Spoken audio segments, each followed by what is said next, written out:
kim meni eshitadi, nimani gapiraman. Blogerlarga tikilayotgan investitsiya o'zini oqlamaslikni boshladi. Biz blogerlarga ko'p emas, kam emas, $80,000 ga yaqin pul ishlatib qo'ygandik. Brend otasi sifatida ko'rinish bu yangi trend hosil qildi, to'g'rimi? Shunaqa, shaxsiy brend ortidan insonlarda, sizni kuzatuvchilaringizda sizga nisbatan simpatiya uyg'onar ekan. Qanaqa natija bo'ldi 8 oy ichida? Birdaniga 1 million prosmotr, odamlar komment yozgan, like bosgan. Hozir sizga xodim kerak bo'lsa nima qilasiz? Bitta istoriya qo'yamiz, bitta post qo'yamiz. Shu xodimlar taklif turadi. 150 ta odam. Milliy o'rtacha sizni kuzatayotganlar qancha bor? 10 milliondan oshishi kerak. Ko'p. Shunchaki blog yuritganingiz uchun ular sizga taklif bilan chiqishyaptimi? Inbazar do'konlarida hozirda 7 ta do'kon, 8 ta do'konda, Nukus bilan qo'shgan 8 ta do'konda shu pizzalarimiz sotilyapti. Boshlovman o'zim boshlaganim yaxshimi yoki qanaqadir jamoaga berganim yaxshimi degan savol tug'iladi. O'zi qanaqa boshlayman degan savollar aylanadi. O'zimizning qadriyatimizga mos bo'lgan komanda qidirdik. O'ylaymanki, mana shu Muhammad Qodir ukamiz, shu bola menga bitta yoqqan gap shu bo'ldiki,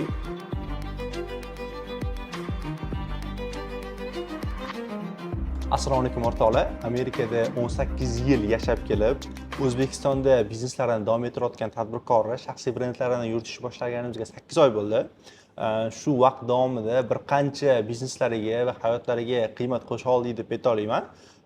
Shu jarayonda ko'p tadbirkorlarda savol tug'iladi.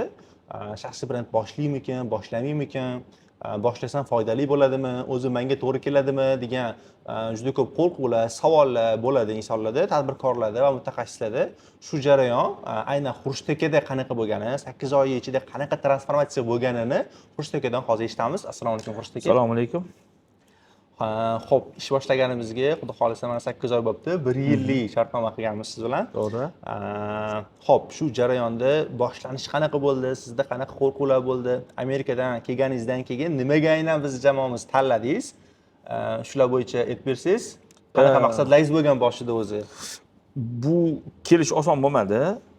Birinchi o'zi biz endi o'sha agar biznesga qaraydigan bo'lsak, klassik metod biznes o'rgatishgan, bizga o'sha eskicha o'ylash, ya'niki bir yaxshi mahsulot yaratasan, uni olib chiqib bozorga tarqatasan, shu bilan bozorda o'sha o'z o'rnini topasan degan narsa bor edi. Bu klassik method of thinking deyiladi, ya'ni o'sha oldingi variant. Mahsulot zo'r bo'lishi kerak, servis zo'r bo'lishi kerak, joying toza bo'lishi kerak. Hali aytganimdek, restoran 3 ta ustiga qurilardi.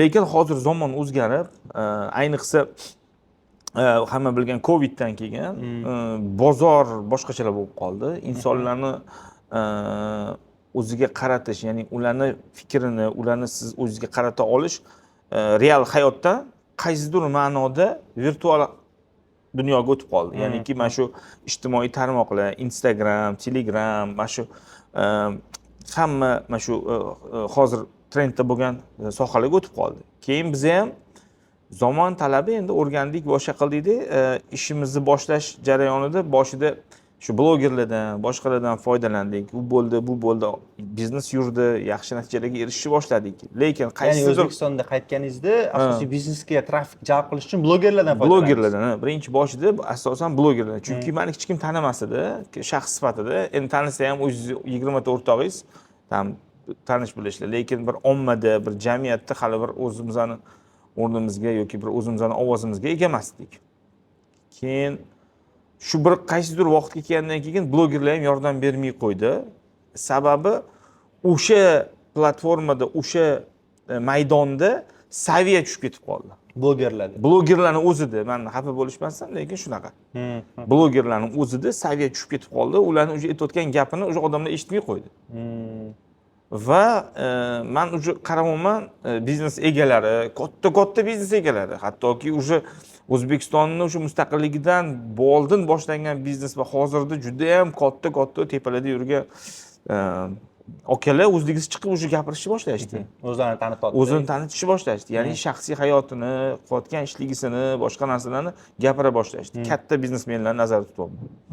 Shunda shu idea paydo bo'ldiki, balki biz ham o'zimizga chiqib, asli o'zi shu New Yorkcha pizzeria New York nima? U o'zi nima falsafasiga ega, nimaga u boshqalardan o'zgarib turadi, nima uchun mijozlar bizani tanlash kerak degan savollarga javobni o'zim bergim keldi. Lekin katta qo'rquv bo'ldi. Qo'rquv shundan iboratki, kim meni eshitadi, nimani gapiraman, nimasi qiziq, bitta pitssachisan deb boshida esingizda bo'lsa Ahmedov Xurshid dedi, tagiga pitsachi desa, odamlar bizani ustimizdan kuldi, pistachi deb. To'g'rimi? Shunaqa narsalar bo'ldida, odamda ozgina nima bo'ldi. Lekin yo'q, eson-omon o'tib, mana xalqimiz uchun xizmatdamiz. O'zimiz bilgan asosiy sabab mana bunaqa bo'lganda, to'g'rimi?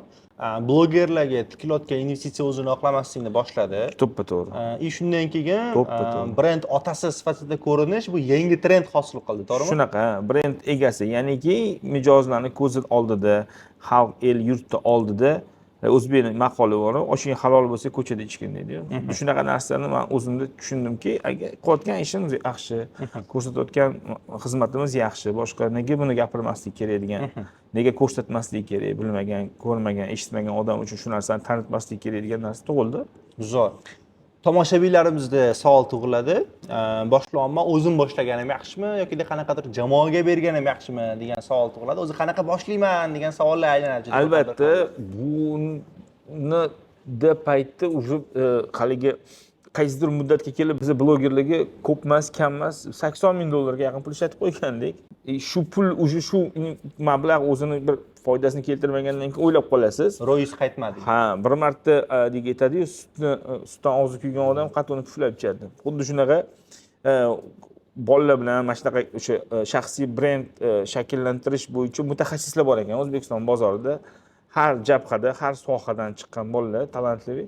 Shular bilan birin-ketin gaplashib, narx-namozni o'rganib, shartlarini o'rganib, qanaqa garantiya eng muhimi, ya'niki siz уже mana bizning o'zimizda shunaqa bir falsafa bor. Mahsulotimizda yoqmasa tekin deymiz va nimaga yoqmasa tekin deymiz? Sababi mahsulotga 100% ishonamiz. 100%, 110%. Agar mijoz 100% ishonsa, biz 110% ishonamiz. Va yoqmasa xafa bo'lmaymiz ham.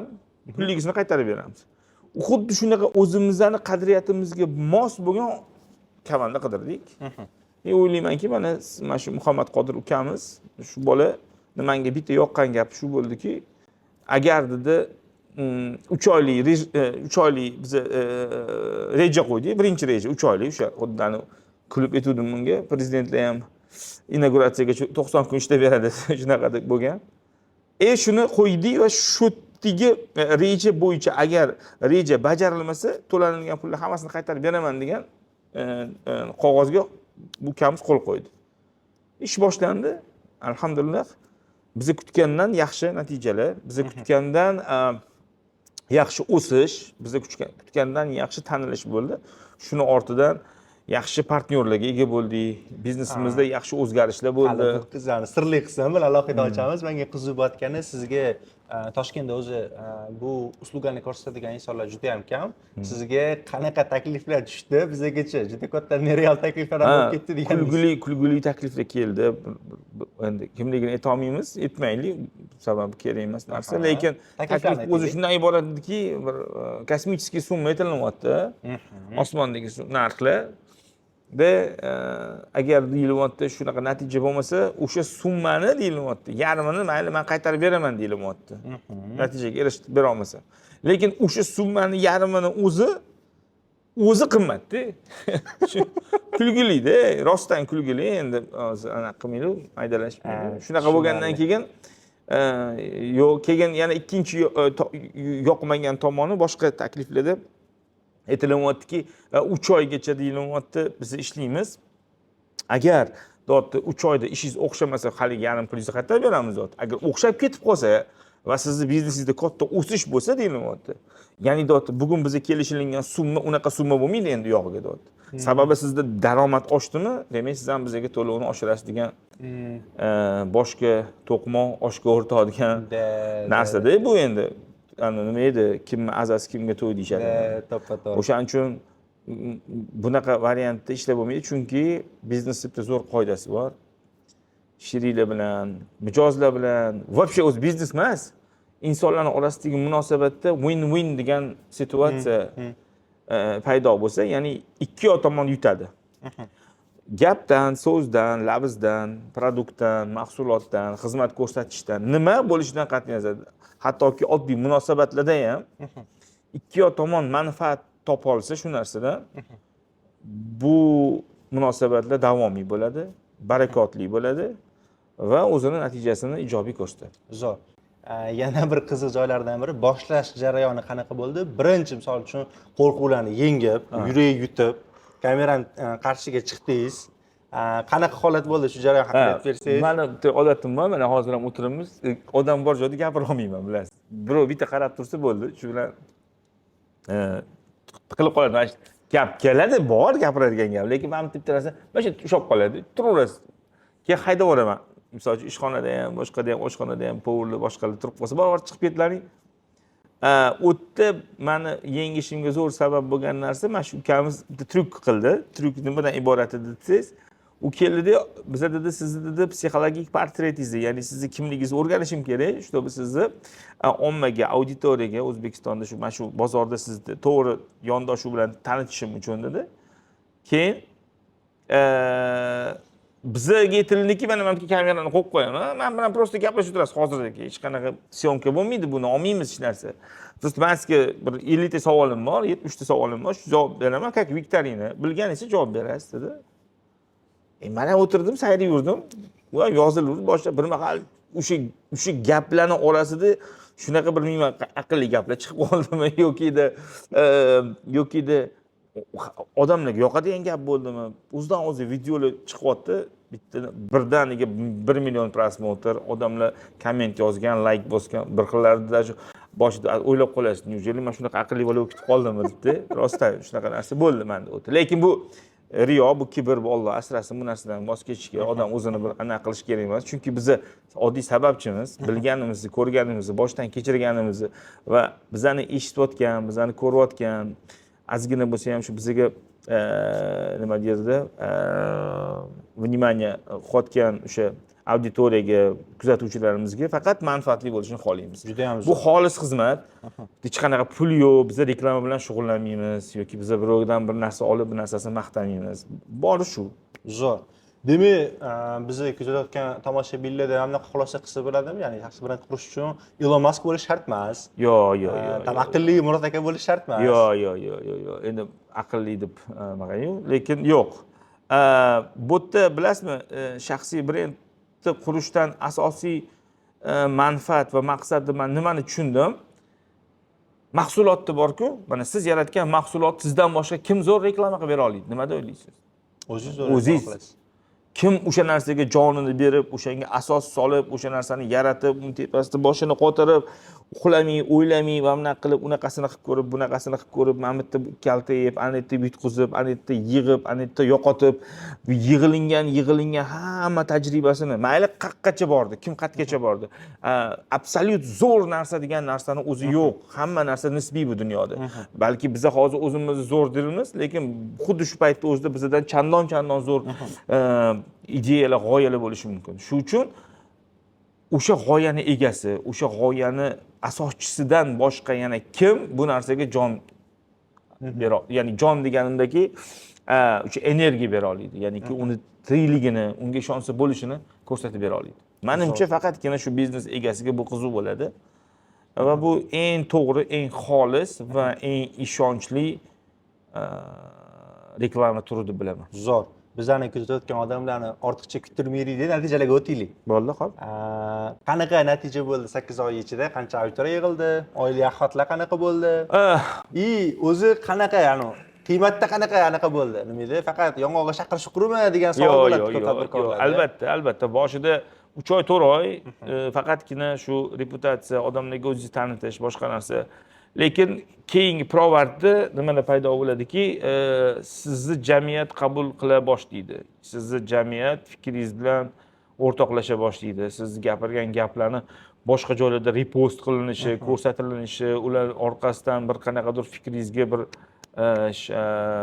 yurakchalarni bosib, sizga nima qilishda paydo bo'lgan paytda yaxshi ko'rishni boshlashadi va gapingizda bir mantiq, mazmun, shu odamni eshitsam vaqtim zoya ketmaydi degan narsa paydo bo'lgandan keyin albatta bu biznesga ijobiy ta'sir qilishni boshlaydi. To'g'ridan to'g'ri emas, chunki bu yerda faqat reklama ketayotgani yo'q, bu yerda umumiy olinyapti. Kim qaysi sohada kim qaysi sohada bilimi yetarli bo'lsa, o'sha soha bo'yicha mavzuni ko'tarib chiqyapti. Bu yaxshi narsa. faqatgina yolg'on informatsiyalardan aniqlanmagan narsalardan uzoq bo'lish kerak deb bilaman. Demak, siz 3-4 oy natija bo'lmasa ham investitsiya kiritib turdingiz. Ha, Sразу natija kutmadingiz. yo'q. Bu narsa boshidan o'zi aytilingan edi. Mana Muhammad Qodir bilan biz ishlashimizda odatda hamma SMM'chilar, hamma reklama kompaniyalari, hamma desam adashaman, ko'pchiligi, ko'p foizdasi shu birinchi 90 kunlikda o'zi sinib qoladi. Endi 90 kundan keyin ideya tugab qoladi. Yo'q, g'oya yo'q, gapiradigan gap yo'q. U kelib sizdan so'rashni boshlaydi. Nimani gapiramiz? Men o'zim nimani gapirishni bilsam, sen menga nimaga keraksan? O'shaning uchun bu yerda Muhammad Qodirda shu kreativnost, yondoshish, zamon bilan hamnafas bo'lish, bo'layotgan aktual muammolarni to'g'ri rakursdan ko'rsata bilish va o'sha muammolarga to'g'ri yechim berish. Faqat populizm emas, anu yomon, mana yomon deyish emas, balki uni xatosiga to'g'ri yechim berish ham to'g'ri deb bilamiz va shuni ortidan qancha auditoriya bor? 77 mingmi, 70 ming, 80 mingga yaqinlashyapmiz auditoriya. Zo'r. Auditoriya kuzatyapti, o'sishda davom etyapti. Oylik o'rtacha sizni kuzatayotganlar qancha bo'lyapti? 10 milliondan oshib shekilli hozir. Zo'r. Instagram tarmog'ida hozir 14 millionga yaqin o'zbekistonlik foydalanuvchilar bor. Demak, shularning где-то 70-80% ko'rishyapti sizni. Shunaqa. Shu odam ko'ryapti. Keyin undan tashqari yaxshi biznes partnyorlar, alhamdulillah yaxshi taqvoli, yaxshi insonlar bizani mana shu g'oyamizga, mana shu startap deb agar oladigan bo'lsa, boshlayotgan hozir yangi ishlarimizni, xususan Inbazar to'g'risida mana gapiradigan bo'lsak, o'zingizga o'xshagan insonlar chiqishni boshladi. O'zimizga o'xshagan qadriyati baland, standartlari baland, yaxshi insonlar chiqib, shunchaki blog yuritganingiz uchun ular sizga taklif bilan chiqishyaptimi? Yo'q, ulardagi birinchi narsa, har bir biznesmen birinchi sizni eshitadi. Ruslarda zo'r maqol bor. Встречают по одежке, провожают по уму deydi. Endi o'zbekchasi bilmadim. Ustingdan kutib olishadi, aqling bilan kuzatishadi deydi, kiyim boshing bilan. Xuddi shunaqa narsa bo'ldiki, ular kuzatdi, ko'rdi, mahsulotlarimizni ko'rdi, biznes taklif bilan chiqishdi va yangi loyiha boshladik. Alhamdulillah zo'r bo'lyapti, yaxshi. Shu loyihaga xizmat qilyapmiz. Bu loyihamizga ham qiziq bo'ladi, чтобы boshlashsa, ularni nima kutyapti, nima yaxshi narsalar kutyapti. Bu loyiha nima deydigan bo'lsak, bu bizda pizzani bo'lib sotardik. Shu ukamiz chiqib aloqaga, keling shu pizzani bizani do'konlarda sotamiz. Birinchi marta O'zbekiston bozorida frozen food deyiladi, ya'ni muzlatilgan holda sotiladi. Pizzani bo'lib muzlatilgan holda. Qarang, bu juda ham nima-da, tonki narsa. Shuni upakovka qilib, misol uchun mijozda kelib, olib va nafaqat uni oddiy sotish do'konda, balki o'sha yerda o'zida pishirib berib, xizmat ko'rsatish ham yo'lga qo'yamiz deyilgan taklif bilan chiqishdi. Taklif ma'qul keldi bizga. Eng muhimi bilasizmi? Men hech qachon o'ylamagan edim. Endi biz premium segmentda ishlaganimiz uchun pizzalarimiz, mahsulotlarimiz hammasi o'sha organik, sof mahsulotlar bo'lgani uchun har doim bizga qimmat edi. Boshqalarga nisbatan men ochig'ini ayta olaman. Bizda bitta pizza 250 ming so'm bo'lsa, boshqa joyda 10 ta pizza olasan u pulga. Lekin shu ukamizni shu talabi, taklifi, shu qo'ygan g'oyasi bilan biz shu narsalarning narxini arzonlashtira oldik va Inbazar do'konlarida hozirda 7 ta do'kon, 8 ta do'konda, Nukus bilan qo'shgan 8 ta do'konda shu pizzalarimiz sotilyapti. Zo'r. Yillik xizmatida 7 ta do'kon, demak Toshkent shahrida. Toshkent shahrida 8-inchisi Nukusda ochildi. Shunaqa ochildi. Keyingi Inbazar ochiladigan bo'lsa ham sizlarning filialinglar bo'ladi. Inshaalloh, agar Xudo xohlasa hammasi yaxshi ketadigan bo'lsa, mana shu respublika bo'yicha shu pizzalarni odamlarga yetkazishda, odamlarga bir shularning duosini olib, shularning roziligini olish xizmat qilsak, inshaalloh baraka topamiz. Demak, investor chiqyapti biznesga zo'r. Yana bir aktual muammo bor tadbirkorlarimizda, nima desa, xodim muammosi bor. Xodim. Yaxshi ko'z yonib turgan insonlarni yo topish qiyin bo'ladi, topadigan bo'lsa, uni kelishilgan narxda ishlatish qiyin bo'ladi. Shunaqa. Kelishgan taqdiringizda ham uni uzoq muddatda ushlab turish qiyin bo'ladi. Shunaqa. Shu narsa qanaqa bo'ldi? Ayniqsa bizda restoran sohasida juda ham tekuchka deydi bu narsani. Juda ko'p keldi-ketdi, studentlar, yoshlar bo'lgani uchun. Mana shu shaxsiy brend ortidan insonlarda, sizni kuzatuvchilaringizda sizga nisbatan simpatiya uyg'onar ekan. Ya'ni kimdir o'zini farzandini, ukasini, yaqinini, singlisini, opasini, kimdir shu siz bilan birga ishlashini, shunaqa qadriyatli, shunaqa yaxshi insonning oldida birga hamnafas bo'lishini xohlarkan, o'zingiz taklif bilan chiqishar ekan. Bu juda ham yaxshi narsa. Endi Xudo xohlasa yaxshi ko'p joylar ochadigan bo'lsa, Albatta shu odamlar ko'plar yozdi, juda ko'p odamlar yozgan, kimga javob berdik, kimga javob bera olmadi, xafa Hozir bo'lmaydi. sizga xodim kerak bo'lsa nima qilasiz? Hozir xodim kerak bo'lsa shu menga yozib qo'ygan odamlar bormi? Oldin yozib qo'ygan odamlar sekin-sekin bitta aloqaga chiqib, Srochniy kerak bo'lib qoldi, nima qilasiz? bitta istoriya qo'yamiz, bitta post qo'yamiz. Shu xodimlar taklif turadi. 150 ta odam ertalab. Zo'r. Menimcha bu juda ham katta qiymat deb o'ylayman biznesga nisbatan. Kuzatayotgan insonlarimiz menimcha shaxsiy brend bo'yicha yetarli darajada tushunchaga ega bo'lishdi. Ya'ni bitta tadbirkor qisqa muddat ichida o'zini shaxsiy brendini qo'rqmasdan boshlaganida qanaqa natijalar bo'lganini ko'rdinglar va Xurshid aka, endi oxirgi bizani hozir ko'rayotgan, shotgacha ko'rgan odamlarimizga maslahat bersangiz, ular nima qilishsin endi? Чтобы boshlashsinmi yokida qaysi vaqtda ularga boshlasa yaxshi bo'ladi, oxirgi maslahatlaringizni bersangiz, xudo xolasa. Endi men aytgan bo'lardimki, shuni hozirda agar shu biznesini o'sishini, rivojlanishini va moliyaviy nuqtai nazardan shu narsaga tayyor bo'lgan yosh tadbirkorlarimiz bo'lsa, albatta buni boshlash kerak. Pulni sovurgandan ko'ra, pulni boshqa blogerni podpischikani oshirgandan ko'ra yoki uni reputatsiyasini ko'targandan ko'ra, inson o'zini mahsulotini, o'zi qilayotgan hayotini, men aytmoqchi emasman, lifestyle yoki bir nima kiyganini, nima yeganini, restoranda borib qaysi davlatda yurganini maqtanmasin, u riyo bo'lib qoladi, boshqa bo'lib qoladi. Men aytmoqchi bo'lgan narsam, inson shug'ullanayotgan kasbini, qilayotgan narsasini, mahsulotini el uchun, odamlar uchun shundan manfaat bo'lsa, buni albatta o'zi olib chiqib, o'zi tanitgani afzal deb bilaman. Chunki internet platformasi, shu Instagram deymiz ham, Telegram deymiz, ijtimoiy tarmoqlar ham bu bir bozorga aylanib bo'ldi уже, bo'lgan. Biz faqat orqada qolib ketdi. Mana endi sekin-sekin xohlasa chiqsa, bu to'g'ri investitsiya bo'ladi. Rahmat kattakon. Shotgacha ko'rganingiz uchun kattakon rahmat. Menimcha qisqa muddat ichida sizlarga qiymat bera oldik deb o'ylayman, aynan shu bozor bo'yicha. Agar hamkorlik taklifi masalasida sizlarga qiziq bo'ladigan bo'lsa, pastda raqamlarni qoldiramiz. Rahmat hammaga. Xurshid aka, kattakon rahmat. Rahmat.